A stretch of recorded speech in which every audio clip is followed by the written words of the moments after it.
Welcome to the Heart of Dad podcast. Heart of Dad is a podcast for entrepreneurs who are passionate about their families and business and looking to find more clarity, more balance and more alignment in all areas of their life. Come and join the community at heartofdad.com or on Facebook at groups/Heart of Dad.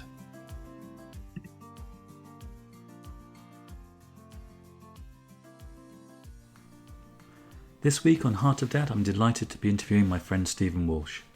Stephen has over 20 years of experience in learning, technology and communication.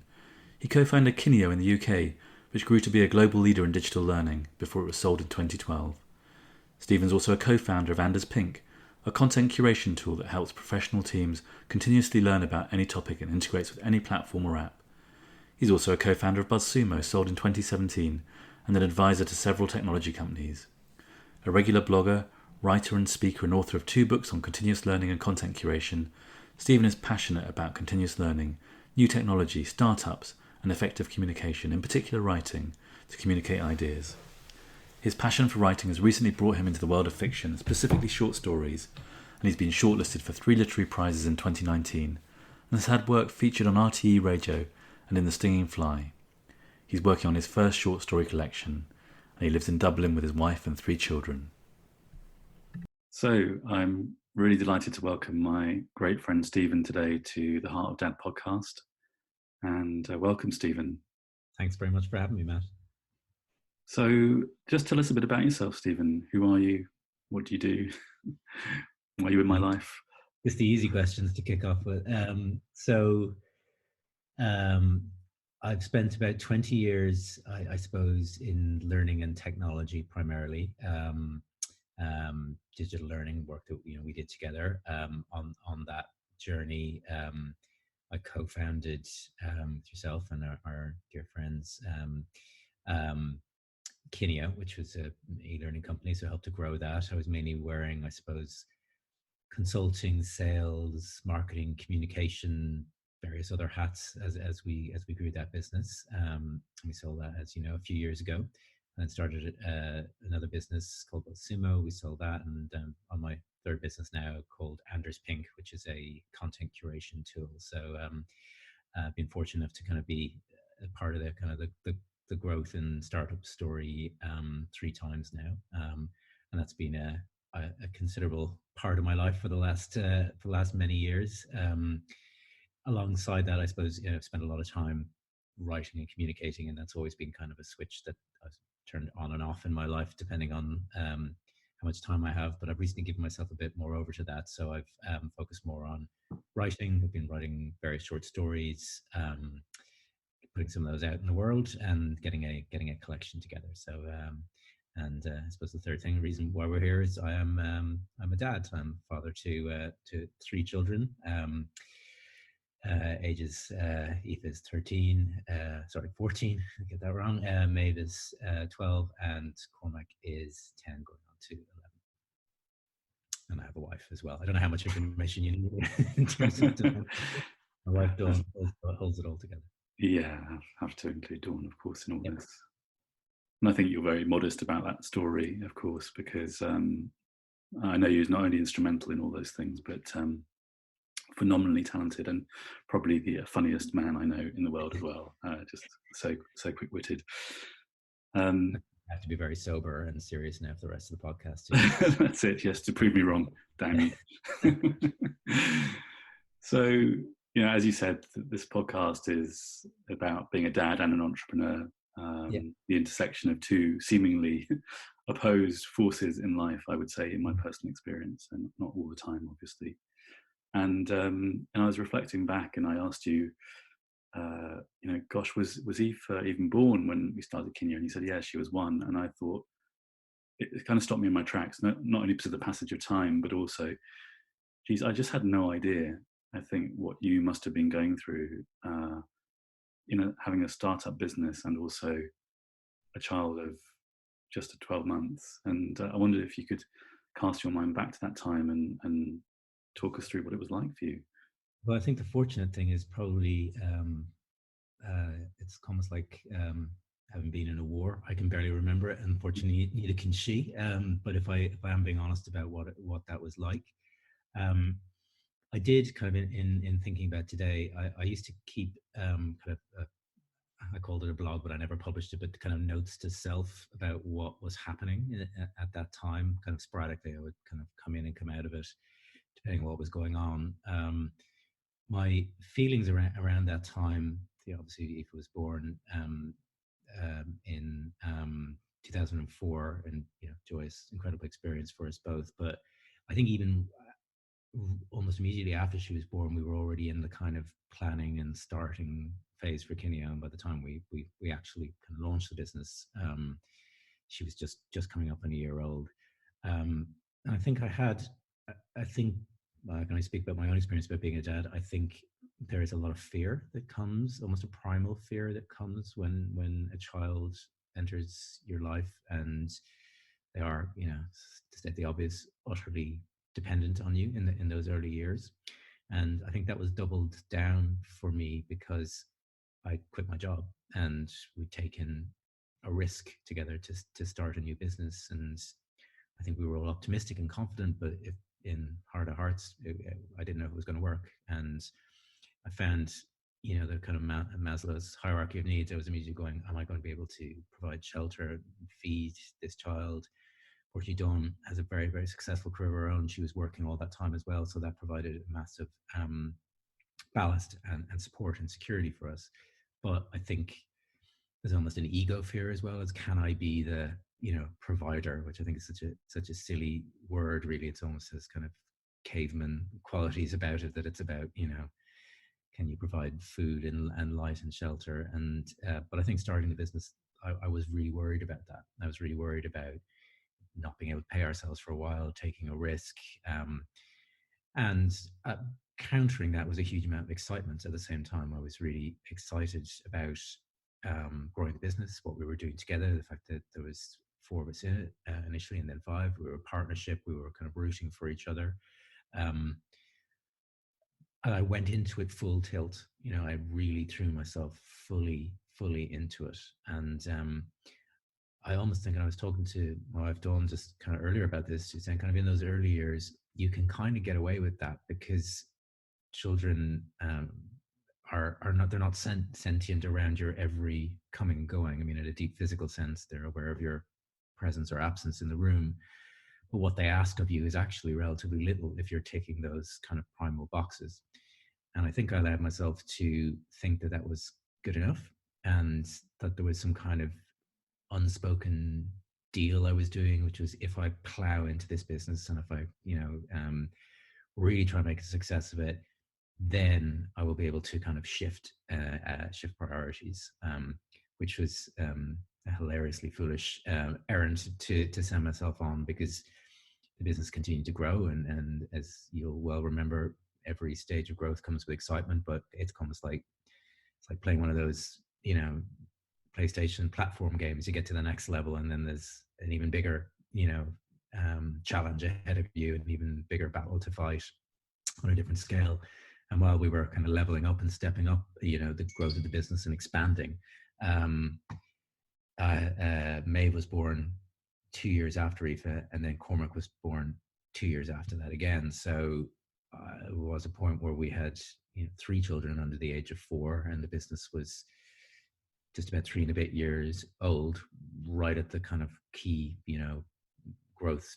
Well, they were all key growth stages, but it was, it was pretty full on. If you remember kind of that time, kind of 2006, 7, 8, those were big years. So I think if I'm honestly critiquing myself, I think I was very absent. I think I was just very, very absent from family life. I was present physically, obviously, showing up and being there, but my mind was primarily in the growing of the business. I think that was the biggest challenge for those early years. About if I had that time again, how might I have adjusted that balance? How might I have shifted things around a little bit? So I don't know if that's a kind of a moment for pause or reflection. Could I have done anything differently? I don't know. But go ahead. Yeah. Go ahead. Yeah, I mean, thank you for sharing all that. It really brings back memories. Although I didn't have a child then, the intensity of that period. And I was just going through my own journey of starting a new business Mm. when my boy was born. Not a business of the same nature at all. It was a solo venture. It was much smaller scale, but it had some of the characteristics, you know, of any startup, which is high level of commitment needed and focus and attention and energy.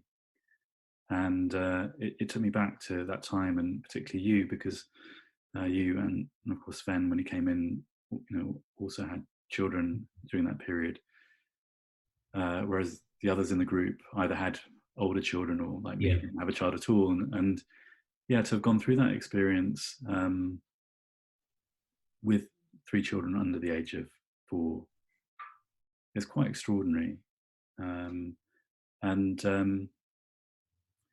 Yeah, I'm just curious about kind of what your inner dialogue was about that. You've kind of shared really openly about kind of being physically present, but your head perhaps being in your work, and I Yeah. just wonder how that played out for you.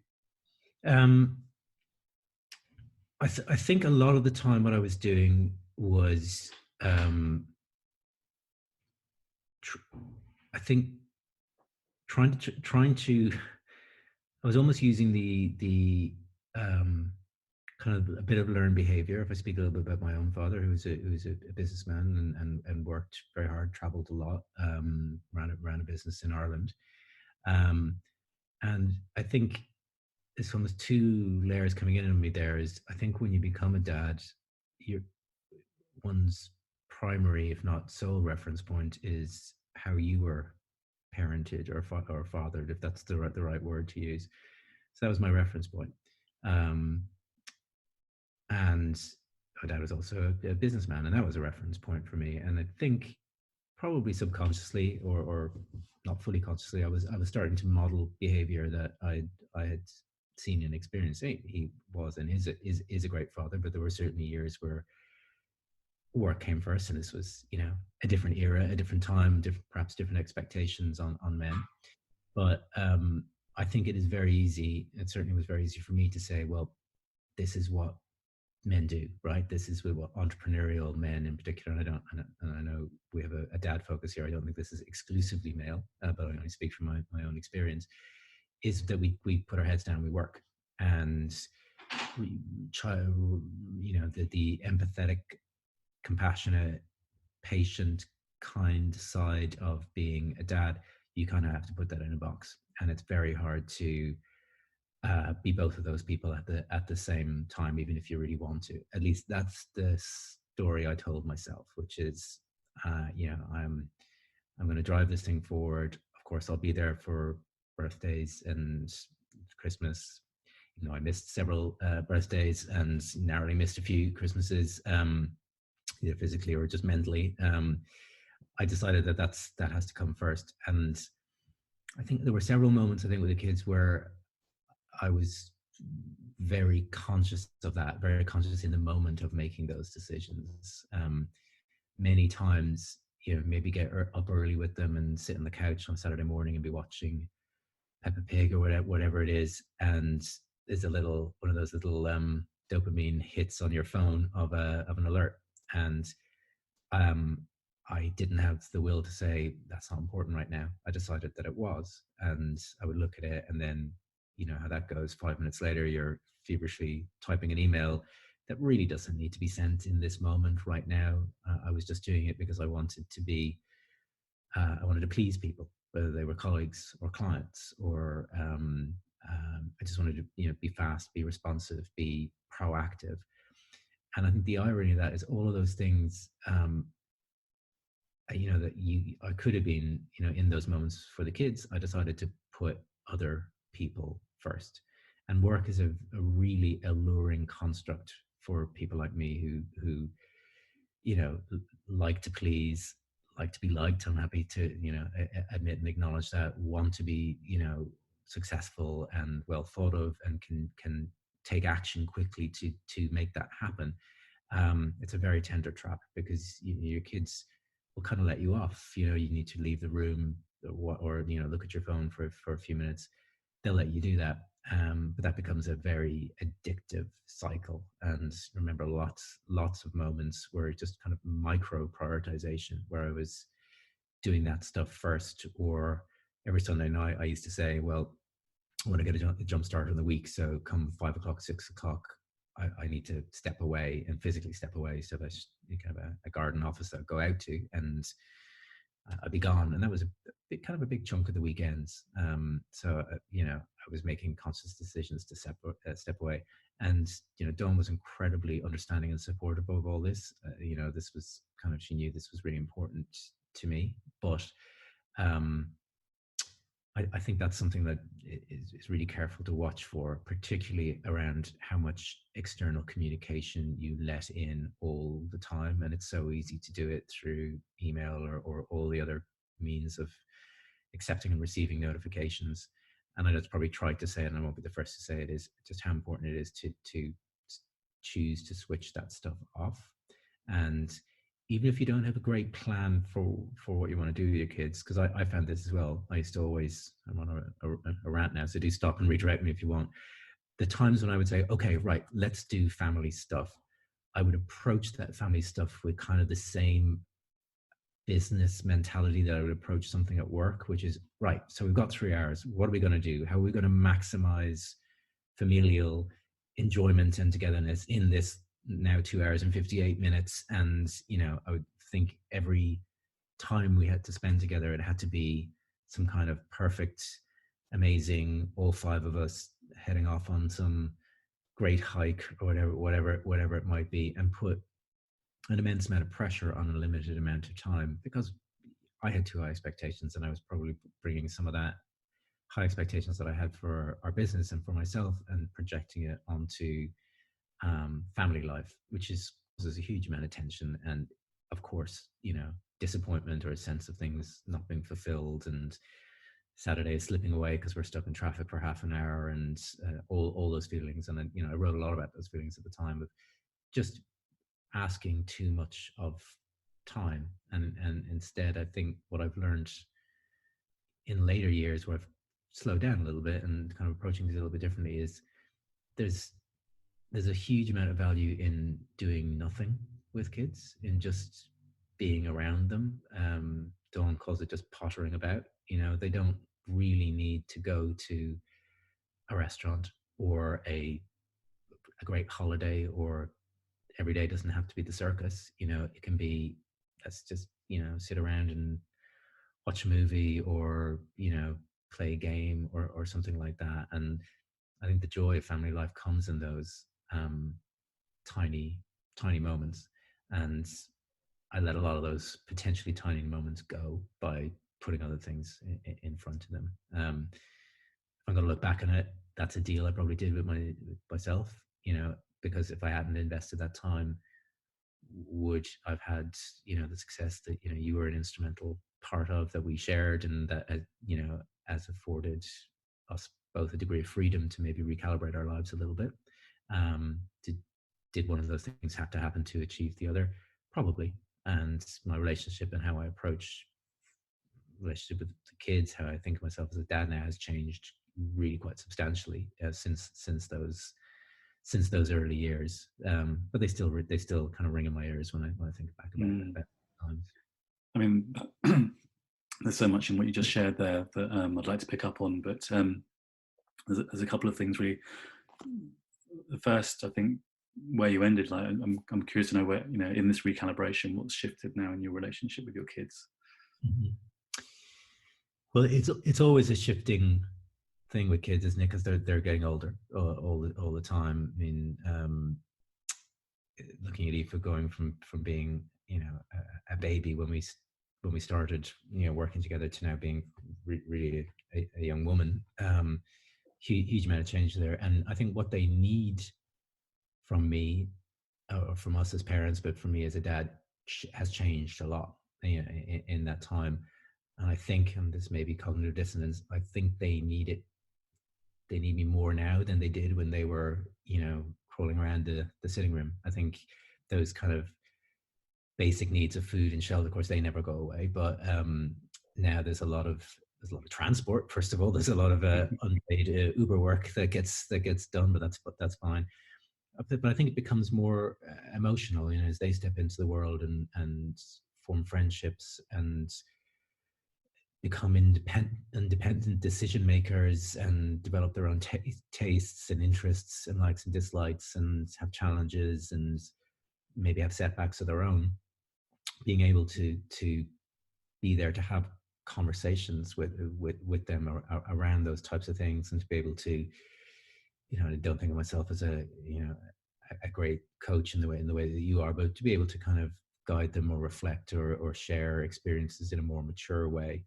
I'm so glad I have a lot more time and a lot more headspace to do that in than if they had all been, 12, 14, 16 in the early days of Kineo. I think that would have been an awful lot tougher. I think it's harder it's almost harder for people with kids who are that little bit older, because I think they do need you more. It ebbs and flows, of course. They don't, you don't need to protect them physically the same way, but you still need to protect them, from and help them through the world. So they've changed, and I've changed with. I mean, the biggest obvious change for me was, while I'm still, growing the third business, I'm approaching it in a different way, and I think I have a more of a balance about it. I set more clear boundaries around my time and my availability. I'm there for clients and there for colleagues, of course, but there's also times when I'm doing something else, and that's understood and that's communicated. And the other big thing for me is travel. I don't travel anywhere near as much as I used to. And I'm sure many people listening, if they're in growth mode or high performance or entrepreneurial mode, there's a lot of time on the road. And that's, you're physically, mentally absent during that time. Well, it was more for you because you were commuting from Dublin Yeah. to Yeah. London and Brighton for how many years did you do that? I mean, that was a substantial part of your time. Just about 3 years. Yeah. I think I calculated I went to the moon and back 4 times. Unfortunately, I did it on a Ryanair flight, but there was a lot of time on the road, and that really exacerbated things. And that was, they were slightly older then, I suppose 7, 9, 11, about in terms of years. So really getting into kind of time when I could have helped a lot, helping with homework, helping with things around the house, and putting a huge amount of pressure on Dawn as well, being a kind of physically absent for, often 4 out of 7 days in a week, and all that stuff I was saying earlier about. Then I would come home and say, right, I'm back, now let's do our family stuff. And they're like, dude, we're all exhausted. We've just had a full week of doing stuff, and you can't just kind of jump in and jump out in a kind of parachute dad type of way. So you're right. The physical commute took a toll as well. So I was really ready to get off that treadmill when to do that. What about, I mean, I love what you've been saying about that kind of recalibration and how you're going about this third business in a different way.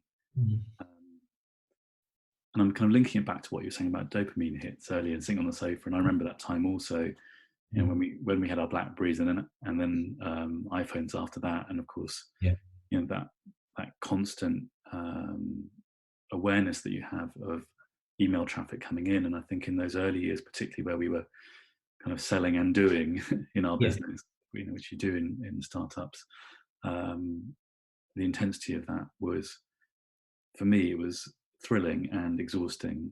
It was thrilling because I love being at the sort of front of the coal face of the business, and you have so much skin in the game when you have your own business, and when clients are asking or demanding or complaining, then you feel it from the top of your head to the tips of your toes, don't you? And you want to get stuck in to make it okay.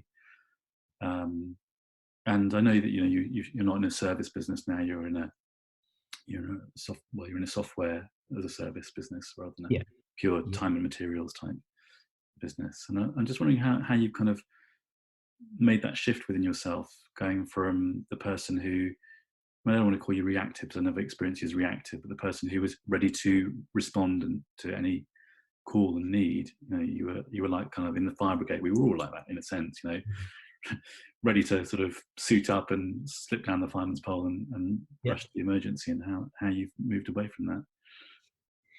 I wonder if it's just being a bit older and having been around a lot of um, client and work situations. You mean you're just And not bothered now? yeah, yeah. Obviously, this is a great performance review. I'm doing really well. I wonder if I just kind of take the temperature of a situation a little bit more and kind of put it in a more of a perspective in that, yes, this is important and this may be urgent, but not everything defaults to the important and urgent box.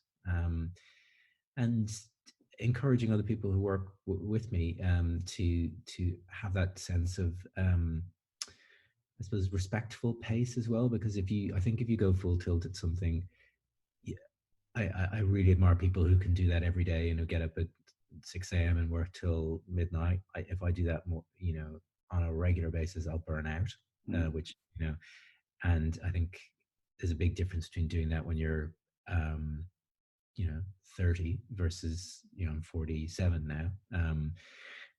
Hopefully by no means an old man, but just have a different approach to pace for things. And I think the other thing I've noticed is a lot of the clients, a lot of the people I work with now are kind of the same age as I am, and I always find it really helpful to talk very openly about family with them, because you know I think you can get boxed in as an entrepreneur and think every time someone sends you an email, they're kind of sitting at their computer fuming because it's taking you 9 milliseconds to respond to them.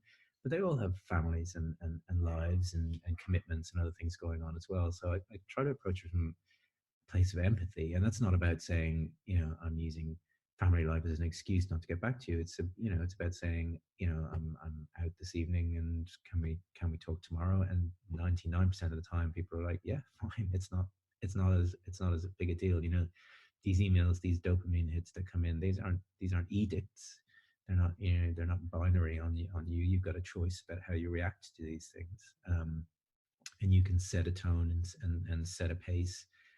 And if someone ever said to me, oh, "Gosh, I wish you'd really answered my email faster," I would take that on board.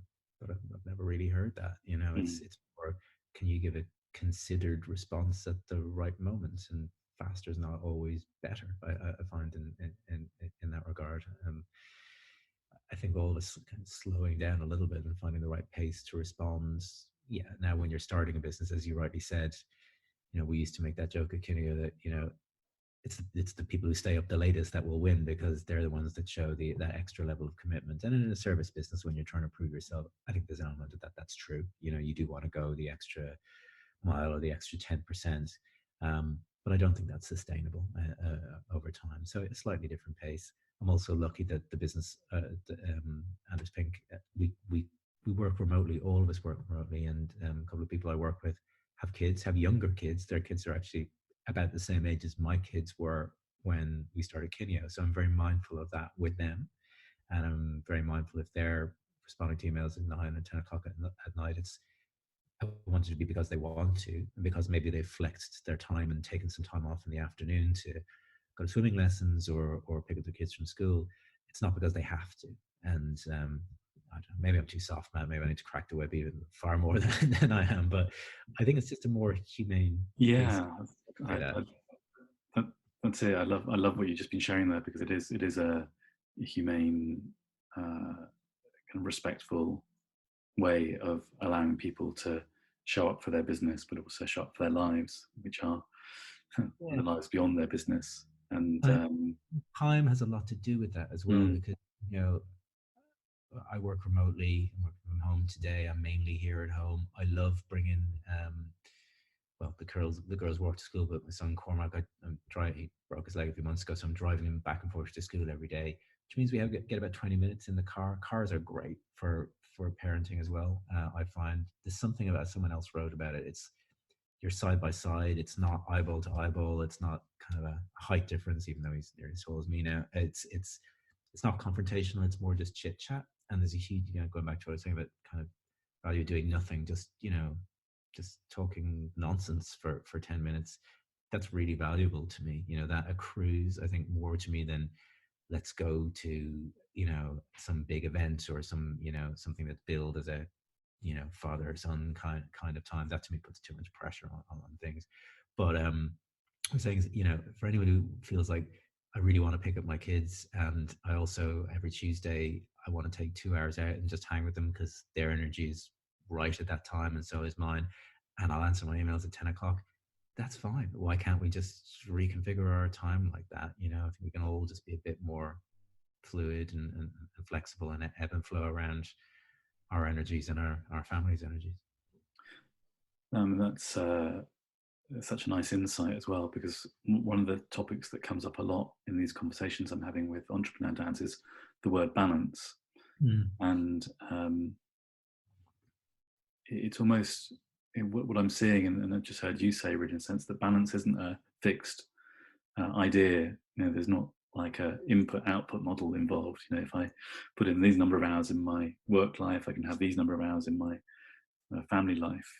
Actually ebbs and flows all the time, but with some sense of actually I can create something that feels right, that is a win-win. There's a lot more to be gained out of that, it seems. Yeah, I think that you're right. It isn't binary, and I think that's a mistake that I've made, and something I'm trying to learn every day is it is not switch work off, switch family life on, because if you are an entrepreneur or a high performer, work is always there in your mind. That's part of what makes you, you know, go down the kind of the high performing growth route that you go, because you're obsessive about it, and it can be healthy to have that. That's what drives you on and helps you achieve things.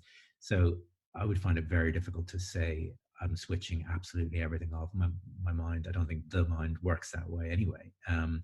But you can. I don't know. It's kind of an analogy I've used very clumsily before. I love music, but I often think about it as like a graphic equalizer, like a mixing desk, where you Mm. might have not just a work, play, or family, travel on off switches. You've got all of those things, and some days some of them are the loudest and they're very high up in the mix, and others are further down. The next day or the next hour, you can adjust that. It's and I think I try to keep all those, kind of visualize that graphic equalizer all the time and think, you know, like for example, 2 days might go by in my life and I haven't really spoken a whole lot to one of my kids, just for whatever reason. I was traveling, or they're at school and they're studying late, and or they're hanging out with their friends or whatever. A few, maybe 10 years ago, I would have gone, this is a disaster. I'm clearly just being an absent parent. What I'm going to do is we'll fix this, but it's not a problem. It's just, the next day, make a little time to hang out with them. Maybe just think about it in kind of 15, 20-minute bursts. So a walk with the dog, or, pop down to the shops, or just hang out in their room and have a chat with them. And you can adjust and recalibrate. And I think family lives with 5 people moving in different directions, all having their own moods and energies and swings, it's kind of it's a complex web, and you can't really switch that on and off. You just have to be in it and relax into the ebb and flow of it, and not try and control it, not try and think of families as businesses. They don't have objectives, they don't have 5-year plans, they don't have performance reviews, thank God, or I'd be on my final proposal at this stage. They just be from one moment to the next, and that's what I'm trying to do more. I think just that's something overly twee about it. Just kind of be in whatever moment comes up, and not really worry about them adding up to too much, because Mm. you put It yourself sounds down. like you've taken a lot of pressure off yourself in that sense about Oh, I'm not. still in saying that. This I'm passionate about working a different way. In the past few months, it's been really about the writing. I've really thrown myself into that, and that's given me a whole new energy. And I can feel a lot of the synapses that were firing maybe in the early days of Kineo or Buzz Sumo around this pain. Those are firing up again for me. And I do stay up late, and work late, and get excited about that, and get kind of obsessive about that. But I can also come away from it and say, actually, let's just play FIFA 20 instead for a while as well. It's not going away. I'm not denying it. I'm not being untrue to my true self or anything like that. I'm quite happy to kind of be all of my selves, my multiple personalities at once, and just, and that's fine, I think. Mm. So cool. Sorry, I cut you off when you were. No. That's really cool, Stephen. I had another question about freedom, which one that's exercised me quite a lot. Certainly, I was thinking about pressure and pressure we can put ourselves under. And for me, there have been times when I felt like the pull of family has encroached on my freedom to do other things in my life. Mm. So, for example, if I get very attached to an idea of how my time should be being spent, or I love that kind of fluidity that you're talking about, but sometimes I don't experience such fluidity. I feel like, okay, this week I really had an expectation, for example, that I would do this number of podcast recordings, or coach this number of clients, or spend my time in this particular way, which relates to my business, or it doesn't even have to be my business. It could be doing something like meeting a friend, or going and doing something that isn't family at all. And then there's other times when I feel completely kind of in the flow of family life, and it's all cool, and whatever we do just is, it just flows, right? And there's a tension there sometimes, and what I feel like I have an idea of what my freedom might be, certainly compared to, it's very different now from what it was compared to what it was before I had a child, and that can create a sort of an inattention. I was wondering about whether you have any experience of that sort of inner battle with, I'm calling it freedom, you might call it something different, really. Yeah, I think freedom is a good word for it. And I think it's back to that point of balance that you mentioned earlier as well. Is and you know this from your professional life much better than me as as a coach and advisor. Is all of that pressure is really only created by ourselves. That's um, yes, your family may be dragging you out the door saying we're leaving now, and that's happened to me numerous times, saying you now have 14 seconds before we're getting on a plane. That's real pressure, and that's those are sometimes those are temporal moments where you've got to deal with it. Most of the rest of it, I think, is quite manageable.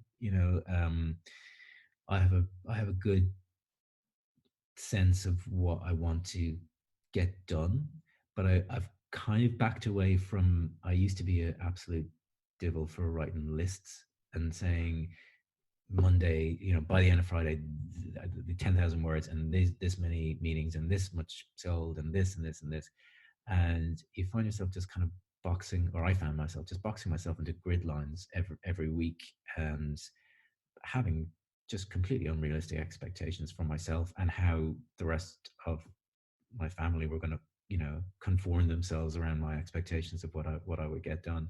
And just stuff happens. I mean, I think family life is very reactive. You really don't know from one day to the next what's going to happen. Someone might have a terrible day at school and really need you for a while, or there's thank God we haven't had many health issues, but occasionally those things take over and you've got to respond and adjust to that. And if you're overly rigid, I think there is a risk. I could feel that's my freedom taken away. I should be selling or writing or doing those things now.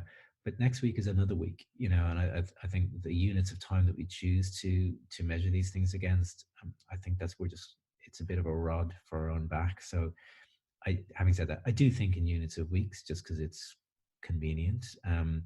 But I'm increasingly thinking maybe that's just not the right way to think about it. It's just in the next period of time, I would like to get to these particular places, and I have, a sense of what the next hill is that I want to climb. But I'm not trying to hammer myself day by day and feeling bad about falling behind, because you could also be falling behind in your family life, and because family life isn't measured in the same how many minutes did you spend with your family this week, it's easy to let that slip, which is what I think I was doing for quite a few years, was progressing on very definable metrics around growth and sales and all the metrics of success for a business. But I think you have to construct in your own mind, well, what are the equivalent ones in family life, and make sure you're keeping those two things in balance. Because I probably feel, certainly feel as free when I'm with my family, but I also know there's a time to step away and just kind of do my own thing as well.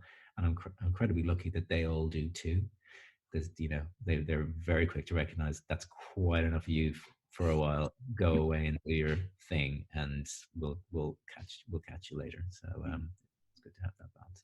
I love that description of falling behind with your family as much as falling behind with work or other things in your life. It's a great description of it, really.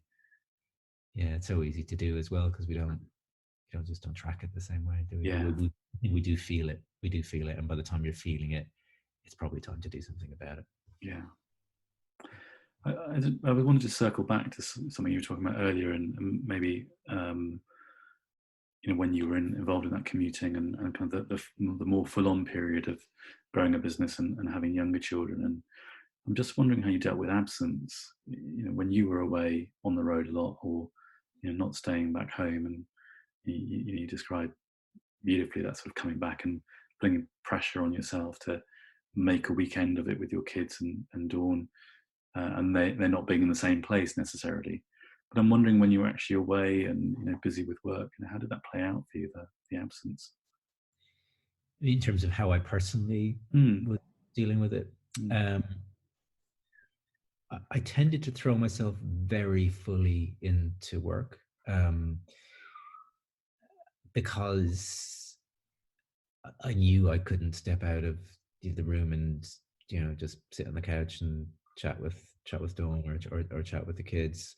But I just had to do it, and I thought, if I can get basically a week's worth of work done in 3 days, then I will be free to go fully into that other mode when I'm back, which is going back to something we were saying earlier. That's almost attempting to flip that binary switch. That doesn't really work. And it wasn't just being away. It was, I'd normally get back on maybe a Thursday, sometimes a Friday, and my body clock would be on the countdown to Sunday, when I knew I'd have to pack my bag again and go. And Dawn said to me many, many times on a Sunday afternoon, when I'd be probably staring into space or getting kind of that knot that you get, it's like, you're already gone, and you can.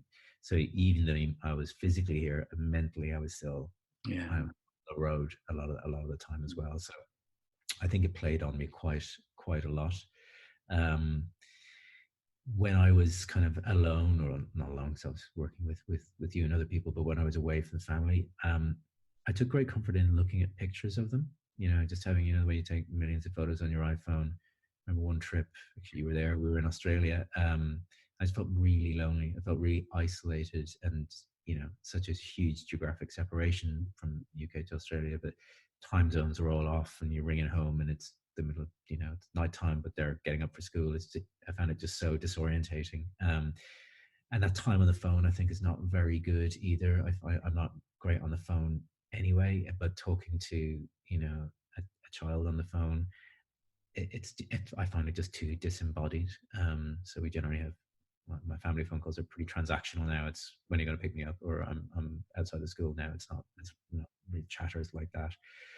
So I kind of stopped doing it, and I just kind of looked at pictures of them, and occasionally write them a little text or an email, just to reach out and send messages. So I found that a bit of a salve. But mainly, if I'm totally honest, I would just try to put my head down and focus on work, and focus on work, and remind myself I'm doing this so that there is a future that has a recalibration in it. And I wonder, for most entrepreneurs or people growing businesses, I think it is healthy to have a sense of an endpoint. Because if you think it's going to be like this, it's going to be this intense forever, or for the next 25 years, I think that's, you are potentially then pushing that switch pretty firmly into that mode.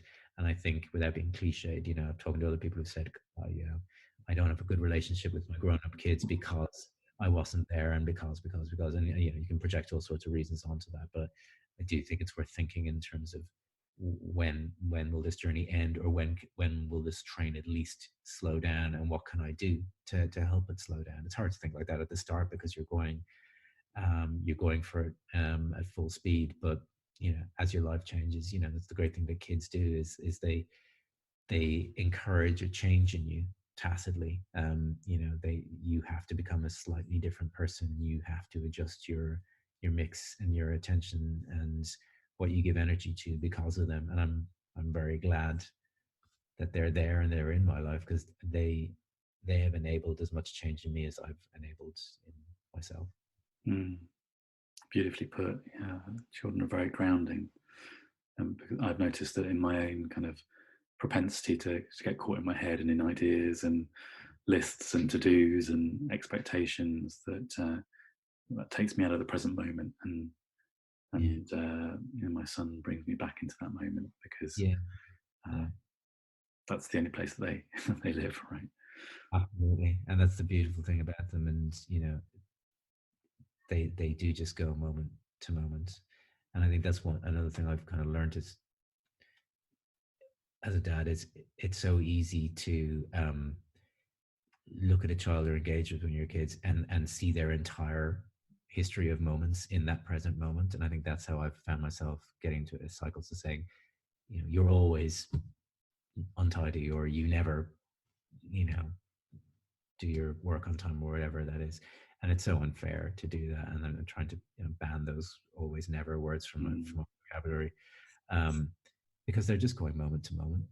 There is no cumulative past that is affecting on every experience they have. It's all new, and everything that happened before doesn't really matter. I mean, they're kind of mini mindfulness experts without really thinking of it in those terms. So yeah. you can learn a lot from adjusting to their pace and outlook, I think.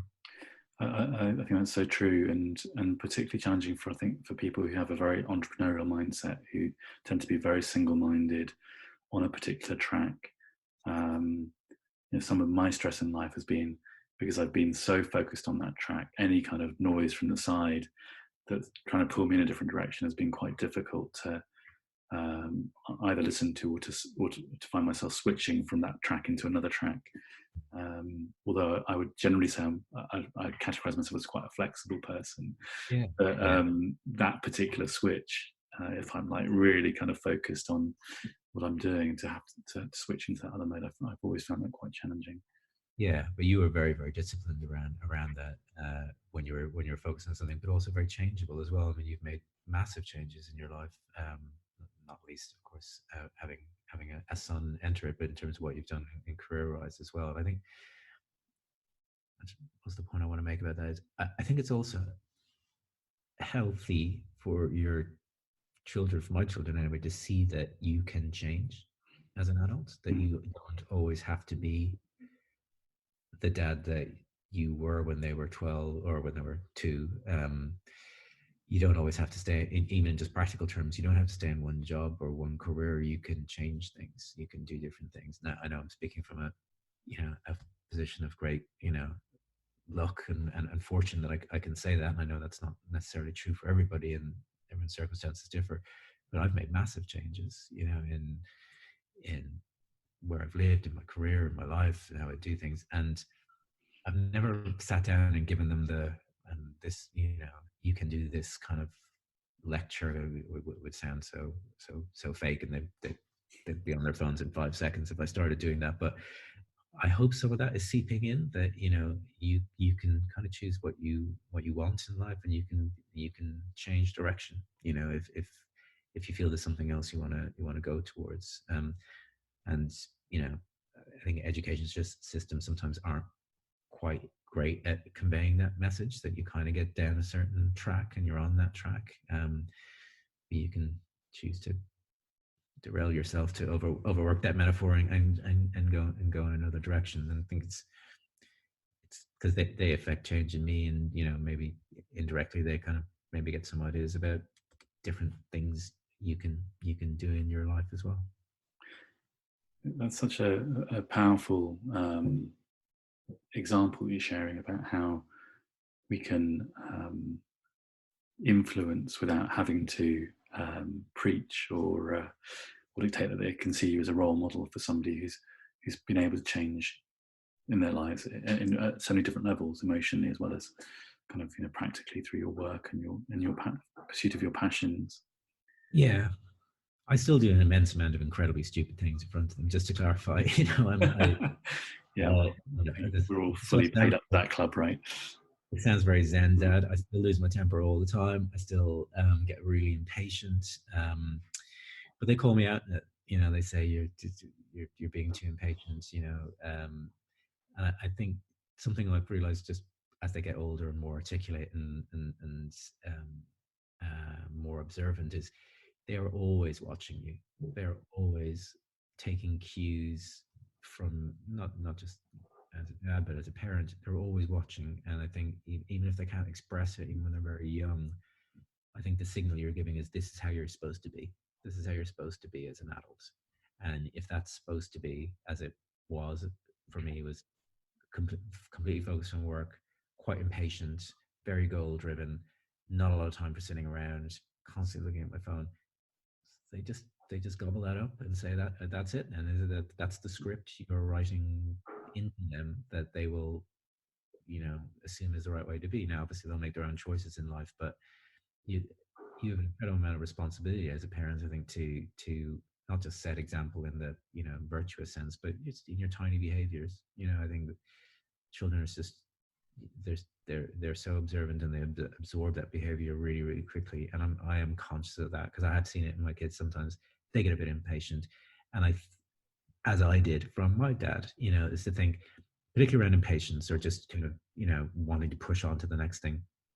I used to think that's a symbol of being a high achiever, or that's a kind of a reverse virtue because it shows that you're productive and you're goal orientated. It's not. It's just a symbol you're impatient, and just be less impatient. Recognize I wrote my. I was kind of looking back at the notes I used to write to myself about this time. Is remind self it takes a long time for 5 people to leave a house, and just that's 5 pairs of shoes, that's 5 coats, all that stuff, and other parents with young kids will as you know, you just have to relax into that, and there's no point trying to hassle that along, or you'll end up having a fight before you even get in the car. So trying to be more patient. I fail on a daily basis, but at least I know I'm failing, which is a step towards it, I guess. I feel like there's a whole other podcast, and maybe you'll come back to do another one, Stephen, just talking about patience and anger as well, because I think they're two massively challenging things for dads in general. Yeah. And I don't know if there's the entrepreneur dad adds something to the fuel in that mix, but to me they're such powerful topics to explore a bit further. Yeah. I just, we're coming up to the end of our hour, and it's been such a rich conversation. I just wanted to finish up with a question about how much now your kids are a bit older, how much you talk to them about business and your business in particular. A really interesting question. So when they were younger, hardly any at all. I mean, I could have been working for the FBI and they wouldn't have known it. In later years, more so, they've become more curious about it. So particularly Aoife is the oldest, and she's studying business at school, and she's I've helped her with her curriculum, and a big chunk of that is about what does it take to start a business and what are the decisions you have to make. So she's been asking me lots of questions about what is it like, how do you find people to work with, and how do you make decisions, how do you manage financial decisions and things like that, and without my immediate tendency, of course, is to pretend I'm doing a private TED talk and go into full but just kind of gently talk to her about it. And it's almost like that history's always been there for her. She's been aware of the companies that we've worked in together and that I've done after that, just kind of by name, or just seeing logos around, or seeing a picture of me on a blog or something like that. But now she's genuinely asking questions about it. And I have a sense, maybe we should timestamp this and see how tremendously wrong I am, that she is a bit business minded, that she wouldn't mind trying something for herself someday. And she's talking about studying business, which I don't think is it. I don't think you need to study. I think you need to just do it. Study something that you're passionate about. If that's business, then great. But find what your thing is, and then turn that into business. But more and more with her, and even just yesterday with Maeve, she's trying to learn about how you make a budget, which something as you'll remember I'm uniformly terrible at. But I was at least able to talk to her about making choices around expenditure and what it means to grow a business. So I think it's slowly proving maybe a bit more interesting to them than they thought it was. The running joke was, we don't know what Dad does. He goes into an office and he blogs all day. That was pretty much their running definition for about a decade, which wasn't far off the truth. Except it wasn't all day; it was only a few hours. Yeah, they are expressing an interest in it, and I'm delighted if they want to go down that route. But equally, if they have zero interest in doing anything remotely commercial, that's fine too. I think it's, and we don't even know yet. And as I was saying earlier, could be one thing for a few years and something else for another few years, and that's absolutely fine. But I am, if I'm going to be honest, I have a little bit of pride that maybe they're starting to ask some questions about how did we all get here without making it too existential, and being able to tell them a little bit of the story of those days. Unfortunately, all the times when I was not there, it seems they can't remember. So I seem to have pulled off some very trick and gotten away with it. Fantastic. That seems a very good point to end, really. Well, thank you so much for sharing that and everything you shared today. If people want to find more about you, where do they need to go? You can get me on Twitter. It's at Stephen, STPHENT for Timothy Walsh. That's probably the easiest place to find me, or Stephen T. Walsh on LinkedIn as well. Or if you want to find out more professionally what I'm doing, anderspink.com is the website of the curation tool. Any of those places, and I'll respond in due course, perhaps not in the immediate second when I receive your message. Well said. Thanks so much, Stephen. Thank you.